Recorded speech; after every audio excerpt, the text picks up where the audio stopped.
Baik, sekarang kami keluarga besar tim hukum RAN di sidang Pengadilan Negeri Jakarta Utara mengucapkan selamat nih kepada Managing Partner RAN Law Firm, Sekretaris Tim Saudara Ahmad Riyadi, baru saja meminang calon istri yang kemarin. Sehat ya, Mat? Kemudian yang kedua, sebagaimana kalian tahu ya, bahwa tadi ada profesor, dia sendiri tidak memahami unsur apa yang bisa mengenakan kami di 335 itu. Betul nggak, Mas? Iya. Iya, tadi kan 335. Di mana ancaman kekerasan dari situ? Saya sudah mengikuti live TV kata Hakim Agung Bayu Lumut. Tidak ada unsur kriminal di situ. Terima kasih. Unsur pidana di situ. Ya, kamu ngomong. Tadi apa kata Pak Gayus di TV One tadi? Pak Gayus di TV One membilangkan contempt of court itu terbagi dua, ada sipil, ada pun kriminal, dan tidak masuk unsur kriminal sama sekali. Jadi tidak ada unsur pidana di situ. Jadi sangat disayangkan, Pak Gayus Lumun sangat menyayangkan. Dilaporkan? Iya, sangat dilaporkan ke pihak kepolisian. Itu baru Prof. Gayus Lumun, saya tahu, kita sering narsum bersama dia. Jadi bayangin ya, kami ini penegak hukum, kami ini sejajar. Hanya bedanya mereka pemutus, tapi mereka nggak bisa memutus perkara kalau nggak ada kuasa hukum yang mendampingi klien si pelaku. Terus nggak ada JPU yang bacain, hanya memutus taruhlah di atas dia. Nah kalau perilakunya menzolimi, kira-kira kalau kalian berada di posisi saya, bagaimana? Terus dipersalahkan, yuk loncat ke meja, dia refleks. Terus saya teriak-teriak sampai bilang sadar. Ambil aspek psikologisnya. Pikiran saya sudah sangat-sangat tertekan. Nah karena itu kalian mau lapor. Nanti kami minta Prof. Gayus menjadi saksi. Kami pun besok akan melaporkan juga dugaan apa? Penyalahgunaan kewenangan dan dugaan penganiayaan oleh 2 orang kepada saya. Dan ditambah dengan yang lain. Kami tidak mau berbenturan dengan jaksa dan lain-lain. Hakim pun kita nggak mau benturan. Jadi 3 pasal yang dilaporkan kepada kami, 1 pun tidak masuk unsurnya. Dan ini pasalnya, setahun setengah, 3 minggu. Sampai ada kesan dipaksakan. Dan ingat, contempt of court belum diatur. Jadi baru ini kejadian di Republik ini, ada lembaga tinggi sekelas Mahkamah Agung memerintahkan Pengadilan Negeri Jakarta Utara dan Pengadilan Tinggi untuk melaporkan rekan sejawatnya. Apa yang mereka bela dari periksa dulu lah Sofia Tambunan dan kawan-kawan. Periksa kami udah ke KY. Panggil KY, panggil kami. Barulah buat laporan. Jadi kalian ini sok bersih, tapi banyak yang kotor. Jadi kalau kita sama-sama ada masalah di lembaga, dengarin kata-kata saya. Belum cukupkah saya sudah sebut tadi dari penyidikan sampai dakwaan, sampai juga ada di lembaga penegak hukum itu sekarang pun ada di peradilan itu. Kita nggak mau ungkap aja, tapi kalau kalian mau saya kasih tahu, ini saya jelasin. Jadi bagi kami laporan tersebut dan itu Razman dan kawan-kawan. Tadi humasnya bilang lebih dari 2 orang, ya nggak apa-apa. Kalau begini malah makin bagus. Supaya semua pimpinan organisasi advokat mereka lihat bahwa ini loh anggotamu. Ini Rahmat ini dengan Bu Eli dan ini pimpinan organisasinya Bang Oto. Ini Peradi, tadinya KAI. Sekarang Peradi. Pak Lecu, kemudian Pak Rihan Huta Barat, kami ada 33 orang. Yang hadir situ ada 15 orang. Ya sudah, kami akan hadapi. Dan jangan lupa ya, kami tetap pada pendirian hakim diganti, itu jelas ya. Dan harus live. Di luar itu harus juga terbuka, tidak boleh tertutup. Tidak ada di situ video porno. Kami hanya mau buktikan benar tidak Iklim Hakim mengaku ke saya pelecehan, benar tidak ada chattingan Hotman. Ingat ya, kok hakimnya sempit cara berpikirnya. Yang disebut pelecehan seksual itu ada 2, verbal non verbal, gitu loh Mas. Ya betul. Masa sih Anda tidak mengerti? Verbal non verbal apa? Jadi ini bukan anak di bawah umur. Kalian ini ya terlalu baper ya. Seolah-olah paling bersih. Saya datang dengan teman-teman, kalian gak hargai. Atas nama Ikatan Hukum Indonesia, Ikatan Hakim Indonesia. Zarub Richard hampir 1 T, kalian diam aja. Masya Allah. Hasbi, mantan sekretaris Mahkamah Agung, diam aja. Ronald Tanur, diam aja. Jangan gajah di pelupuk mata. Gelap kalian lihat, semut di seberang lautan terang. Gak boleh, bos. Kalau begini, kalian akan membuat lembaga peradilan tidak dihormati oleh rakyat. Percaya kalian. Baru jurisprudensi. Kalau kalian mau menghukum kami, kata Dinda Firdaus tadi, administrasinya lewati. Lampaui dulu, jalankan dulu. Kemudian, itu profesor tadi, kenapa? Dia bilang beda. Ya memang beda kasus. Tapi kalau ditanya, Nikita Mirzani, itu apa? Pencemaran. Dia lempar mic, dia lempar kertas. Konten of enggak? Kenapa enggak tidak laporkan itu? Karena pelapornya tidak Hotman barangkali. Dan si Nikita Mirzani mungkin lebih tinggi ratingnya Rasman. Bisa jadi ya. Begitu juga dengan terdakwa yang datang langsung mau mencekik ketua majelis hakim. Ada di Instagram saya. Kenapa tidak contempt of court? Di Medan ada yang melempar hakim dengan sepatu. Kenapa tidak contempt of court? Jadi ini harus fair. Negara, tapi tidak apa-apa. Saya yakin Pak Presiden Prabowo sudah bilang bersih diri. Saya dengan istri saya Bu Ade, Bu Eli, anak saya Rahmat yang hampir tiap hari saya Bu Ida, dan kami sekarang satu tim di sini. Insya Allah tidak takut kami dengan itu. Tapi ingat, kalian dilihat rakyat. Ingat ya, jangan buat rakyat bergerak. Jangan buat rakyat bergerak. Saya sudah dihubungi banyak orang. Jangan buat rakyat bergerak. Saya setuju karena banyak organisasi advokat, ayo kita verifikasi. Mungkin mereka masih menolak single bar, tapi kita verifikasi secara ketat. Bentuk supaya ada etik. Buat apa Dewan Kehormatan Advokat kalau tidak berguna? Ngapain ada dibuat jajaran pengurus? Dewan Kehormatan Ketua, Sekretaris, nggak dipanggil tuh Firdaus. Habis itu saya nggak dipanggil sebelumnya. Sama. Tapi kalian berpikir kami ini mungkin sampah. Begitu dibuang, nyatanya berlian. Ditampung. Apa yang terjadi? Alhamdulillah hari ini. Silakan Firdaus. Ya, alhamdulillah. Terima kasih Bang Rasman. Hari ini juga wawancara yang sangat mengagumkan ya. Karena ada beberapa pertanyaan saya kepada Bapak Profesor yang tidak bisa dijawab oleh beliau. Yes. Bagaimana mekanisme contempt of court itu, cara penerapannya seperti apa, tidak dijawab sampai sekarang. Jadi artinya ini kalau hal-hal seperti ini dijadikan acuan atau pedoman untuk memberikan advice, ini bahaya, membahayakan proses hukum di Indonesia ke depannya. Makanya sebentar di sini cari orang yang berkompetensi, yang benar-benar mengerti bagaimana prosesnya, mekanismenya. Karena apa? Karena sekarang ini kita mau bongkar kasus yang memang sangat memalukan dan dilakukan oleh oknum pengacara yang kor-kor katanya pengacara internasional. Ini kasusnya kasus pelecehan seksual tentang saya bilang sawah sepetak. Kenapa lari ke meja saya? Itu saya naik ke meja itu nggak sadar. Dilarikan di sini. Iya, mana sih yang terhormat, sawah sepetak apa pusar? Meja atau pusar kan gitu. Orang naik pusar nggak dipermasalahkan, tapi orang naik ke meja dipermasalahkan. Saya naik ke meja membela hak hukum klien saya, tetapi ya si sana naik ke pusar menjajah wanita. Ya, silakan Bu Ida. Nanti tambah Rahmat. Kan tadi ada laporan, kita lihat kami dilaporkan ya, atau pengacara dilaporkan. Pelapornya penegak hukum. Apa dia tahu setiap kita punya etik, setiap kita punya Dewan Kehormatan. Kalau melaporkan polisi harus dari Propam dulu. Kalau melaporkan kami harusnya semua pengacara, harusnya organisasinya dilaporkan ke organisasi dulu, saling menghormati organisasi karena kita setara. Jadi kami anggap laporan itu kami belum indahkan. Kenapa? Belum sesuai dengan administrasinya.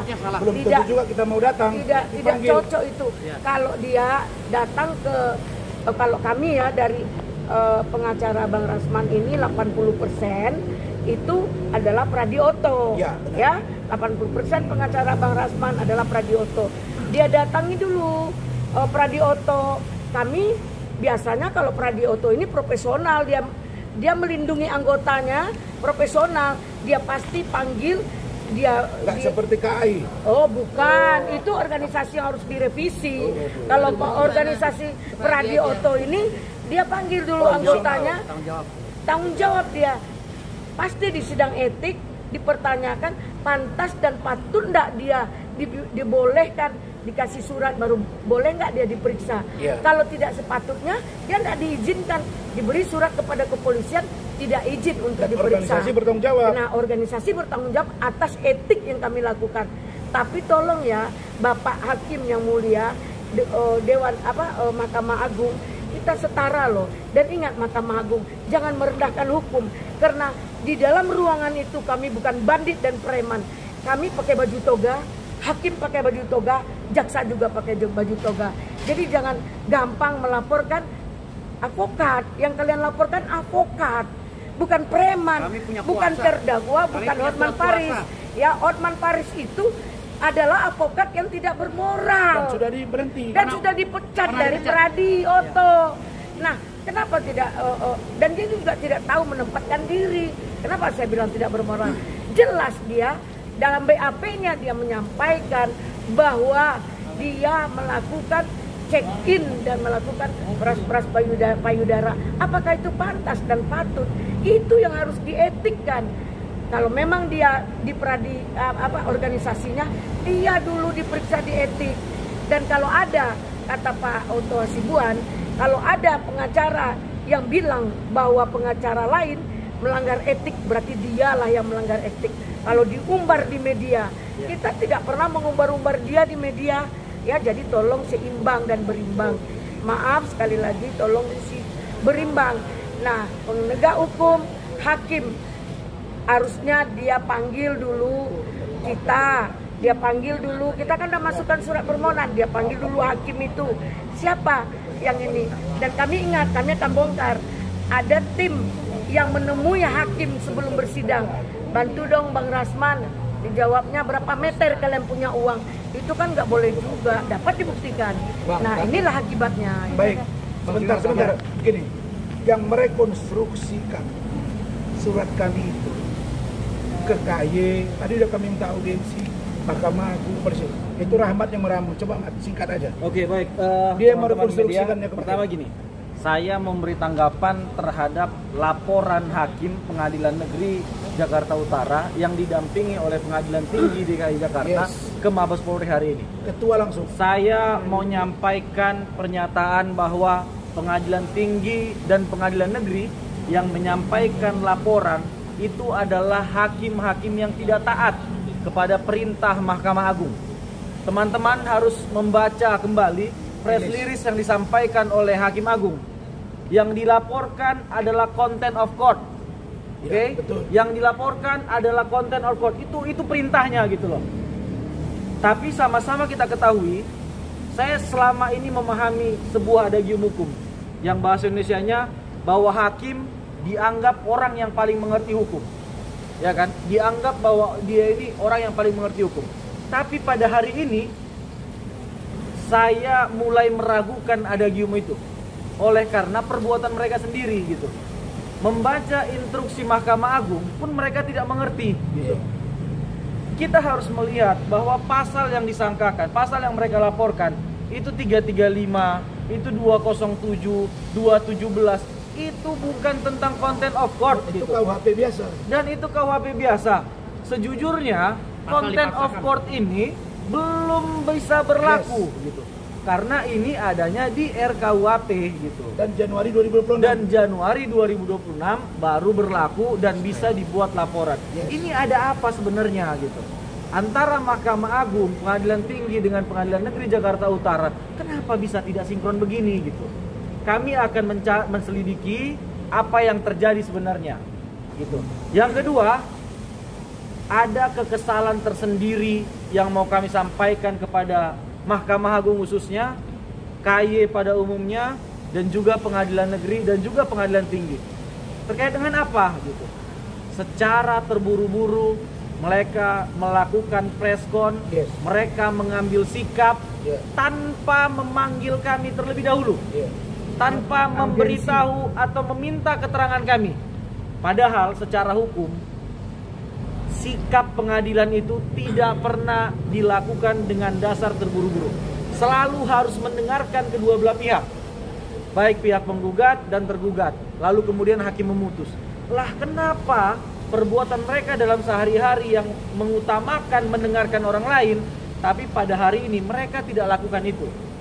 Sejujurnya teman-teman, kami ketika persidangan ricu pun, saya kalau teman-teman melihat tidak terikut pada kondisi ributnya pengadilan, karena saya langsung bersiap memegang laptop dan buat surat. Saya langsung buat surat. Saya langsung membuat aduan hakim kepada Ketua Pengadilan Negeri Jakarta Utara, kepada KY dan kepada Bawas Mahkamah Agung. Oke? Itu ketika persidangan berjalan, ketika diskor pertama kali, saya fokus untuk melakukan itu. Karena apa? Kami ini orang hukum. Langkah yang diambil harus sesuai dengan hukum. Oke, kemudian begitu. Lalu kemudian ketika forum diskors yang kedua, saya tidak ikut makan siang. Padahal teman-teman semuanya kumpul membicarakan apa tindak lanjut yang harus dilakukan. Saya tinggalkan ini semua, saya berangkat ke Mahkamah Agung, saya berangkat ke KY, dan saya juga berangkat ke Pengadilan Tinggi dan juga Bawas. Di situ saya menyampaikan surat aduan tadi secara langsung, tanda terimanya ada gitu. Yang paling anehnya, surat kami ini belum direspon. Mereka ini belum memanggil kami, tapi sudah rilis, sudah membuat sikap gitu. Dengan hanya mendengarkan, kan saya lihat informasinya mereka memanggil tanggal 7 ke Pengadilan Negeri Jakarta Utara. Dan bahkan preskonnya menyatakan kami menunggu laporan dari Pengadilan Negeri Jakarta Utara. Hanya itu doang gitu. Padahal kami sudah membuat aduan terlebih dahulu. Di mana-mana suatu gugatan, suatu laporan itu yang duluan disampaikan harus itu dulu diperiksa gitu. Atau kalau memang ini ada hubungan, boleh digabungkan gitu. Baru mengambil sikap. Ini tidak gitu. Ada apa sebenarnya semuanya? Di hari persidangan itu sudah kami masukkan. Ada apa ini Mahkamah Agung? Ada apa Hakim Pengadilan Negeri Jakarta Utara? Oke, yang kemudian terakhir, poinnya adalah dengan melaporkannya hakim-hakim di Pengadilan Negeri Jakarta Utara, ini membuat konflik of interest antara Pak Rasman dengan hakim. Secara hukum, hakim dilarang untuk memeriksa yang dalam perkaranya itu memiliki konflik of interest. Itu. Jadi hakim di Pengadilan Negeri Jakarta Utara sudah tidak berwenang lagi untuk mengadili Pak Rasman. Itu poinnya gitu. Apa mereka tidak memperhatikan ini? Ini kan, mohon maaf, saya memang masih baru dalam dunia hukum ini karena memang umur saya juga masih muda gitu. Tapi ini pasal-pasal yang semua orang bisa akses gitu. Semua orang bisa ketahui gitu. Bagaimana mungkin sekarang posisinya hakim yang mengadili Pak Rasman ini adalah hakim yang melaporkan Pak Rasman gitu. Ini kan dipastikan bahwa putusannya ini nggak akan jernih lagi. Dia tidak akan melihat fakta-fakta hukum, dia tidak akan melihat bukti-bukti yang ada, tetapi dia akan fokus, saya pasti penjarakan kau. Dan saya berani potong leher gitu. Berani potong leher. Kalau ini dilanjutkan dengan kondisi seperti ini, 100% putusannya pasti Pak Rasman bersalah. Saya berani taruhan potong leher gitu. Artinya apa? Ini sebuah perbuatan melawan hukum. Kalau seandainya tetap dilanjutkan dengan kondisi ini, dengan hakim yang memeriksa adalah hakim yang melaporkan, saya pastikan dalam waktu dekat kami akan gugat perdata Pengadilan Negeri dan hakim-hakim itu semuanya. Saya pastikan itu. Terima kasih. Ini bukti. Ya, tanggal 6 itu juga. Tanggal 6 ya, sidang tanggal 6 ya. Hari Kamis sidang tanggal 6 Februari. Benar kata Rahmat. Ya, dia langsung kerjakan. Tanggal 6 itu sudah masuk. Nih, tanggal 7. Nih, kita sudah buat surat ke KY, Ketua Mahkamah Agung. Nih ya, Ketua Mahkamah Agung, Ketua Badan Pengawas, Ketua Pengadilan Negeri Jakarta Utara, Yudisial nih, tanggal 6. Kita nggak pernah dipanggil. Tanggal 7 duluan kita dong. Iya, mereka tanggal 7. Kenapa tidak direspon? Oke, silakan. Bang, berarti adanya kejanggalan terhadap PN sendiri. Yang dibilang Rahmat tadi. Ya, mereka kan tidak ada berwenang hubungannya. memeriksa saya karena punya konflik of interest. Mereka yang melapor, mereka yang mengadili. Sekarang bukan saja Jakarta Utara, seluruh hakim udah. Kalau begitu bentuk hakim ad hoc, periksa kami. Kalau nanti bisa naik unsur. Bukan saya sendiri Mat yang dilaporin dan kawan-kawan. Makanya saya bilang ini semua akan bereaksi. Kalau mau memeriksa saya dan kawan-kawan, oke, polisi, jaksa, nanti hakimnya hakim ad hoc. Jangan hakim-hakim yang sekarang, karena dia sakit hati. Iya kan Bu Ida? Ya udah bentuk pansel. Kan rame ini. Oke, yang lain cukup ya. Tapi dari perkara ini jadi konflik baru Bang antara hakim dan lawyer Bang. Apa? Saya tertawa. Kenapa tertawa? Kasus kata Firdaus tadi. Sepetak sawah ya? Ya, sepetak sawah. Sepetak sawah yang digarap oleh tetangga, Iya. diributkan satu Indonesia, Iya, bahkan mancanegara. Kalian dengar saya ngomong tadi? Gara-gara sawah sepetak. Saya bilang tadi orang Melaka, orang Malaysia, orang Kuala Lumpur, Pineng melihat kasus ini bro. Mereka tahu saya dan saya sudah ditawarkan ngajar. Gajinya pun udah dibilang sama kita. Di luar tempat tinggal saya gajinya 7.100 ringgit, sama dengan hampir 30 juta. Dan itu di luar tempat tinggal saya. Saya adalah alumni terpopuler 2002, ada piagamnya, ada suratnya. Kalian ini ya, kita ini ingin perbaikan bangsa ini. Saya bilang jangan hukum Bu Ida sama Firdaus dan kawan-kawan. Saya saja. Tapi ingat, tidak mungkin orang akan diam. Hari ini semua mata terbuka. Itu tadi kata Rahmat, benar itu. Hakim mengerti hukum, melaporkan, dia yang nyidangkan. Ya sama dengan saya berantem sama orang, saya tangkap, saya penjara, pasti. Tapi saya takut tidak. Kalau ini demi perubahan, ayo sama-sama. Oke? Thank you. Nambah lagi Bang, dari satu orang jadi dua. Di situ lagi. Lebih dari 2 orang. Di sana lagi. Bukan. Yang lapor itu adalah mic-nya dong, tolong dulu. PN Jakarta Utara atas perintah Mahkamah Agung. Pelaporannya didampingi oleh Ketua PN. Ketua PT. Pelaporannya dilakukan oleh Ketua PN Jakarta Utara didampingi Ketua Pengadilan Tinggi DKI Jakarta. Nah itu dia. Pasalnya 3. Ya udah nggak apa-apa. Ini kan pasal KUHP Banyak biasa. aja laporan Bukan kita contempt of kita court. lawan. Bukan contempt of court. Oke? Datang ke sana ya.